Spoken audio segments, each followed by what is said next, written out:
If you're looking for the ideal fiddle player, you just found him. His name is Jimmy Schafer, and he's as unique as they come. His sound stems from his 46-year musical journey.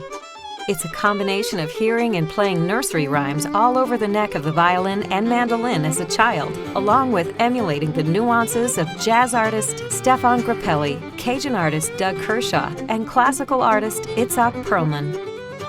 It's the ideal sequence of years of ear training, followed by classical training from Andrzej Grabiec, former professor of violin at the Moores School of Music of the University of Houston, along with playing only the harmony, second violin, from high school throughout the university orchestra and chamber group.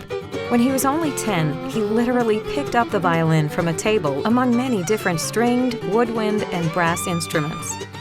Jimmy's first goal was not to learn how to read music, but rather how to produce the sweetest violin tone he could.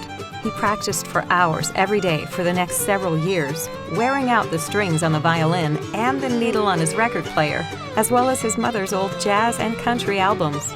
He played the violin in groups from elementary school through high school orchestra. He remembers a funny comment from a judge at his first solo festival. "You're playing that thing like a fiddle." It was in high school that he decided to play in a country western band where he cut his first 45 record. Jimmy has played in several country and bluegrass groups since then and continues to perform in groups in Kansas, Nebraska, California, and throughout Colorado, his native state.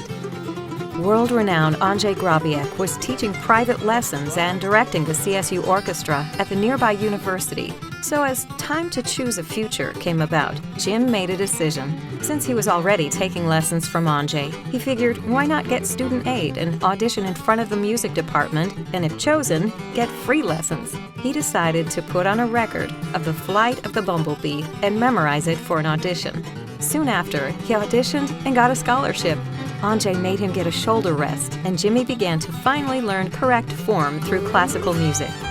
A couple of years later, he decided to transition into the education program and set out on a path to become a public school music teacher. Jimmy loved music so much that he decided to make a career of it. He received a BS in music composition with an emphasis on violin, a teaching endorsement, and later a master's in education. While teaching in Kansas, he played several gigs with bluegrass players in Nebraska and Kansas. When he moved back to his hometown 3 years later, he auditioned for the Southern Comfort Band. At his first gig, he brought a piano and began singing as well. While in the Southern Comfort Band, he's played with Ricochet, Low Cash Cowboys, the Oak Ridge Boys, and Hal Ketchum, to name a few. He even passed up auditions from Hank Williams III, as well as Montgomery Gentry. In 2010, he formed Pueblo's favorite group, Blue Pepper Band. In that group, he sang lead and harmony and brought on the mandolin. Throughout his teaching career, he has attended vocal and conducting clinics, which he has taken into his personal music journey. Towards the end of his career, he and his wife, Kim, decided to invest in real estate, which has put them in a position to do business on the road. Throughout his 30-year music career, he's had opportunities to go on tour with various professional groups. His decisions to finish his career, although tough at times, paid off. He was able to retire as a public teacher and is now in a position to perform anytime and anywhere with a moment's notice. Most recently, Jimmy took an opportunity to perform in a Garth Brooks tribute show with Chad Bushnell in California and Colorado. His future plans are to take an invite from friends who live in Nashville and Austin and do what he loves to do: go to these venues and jam with top musicians.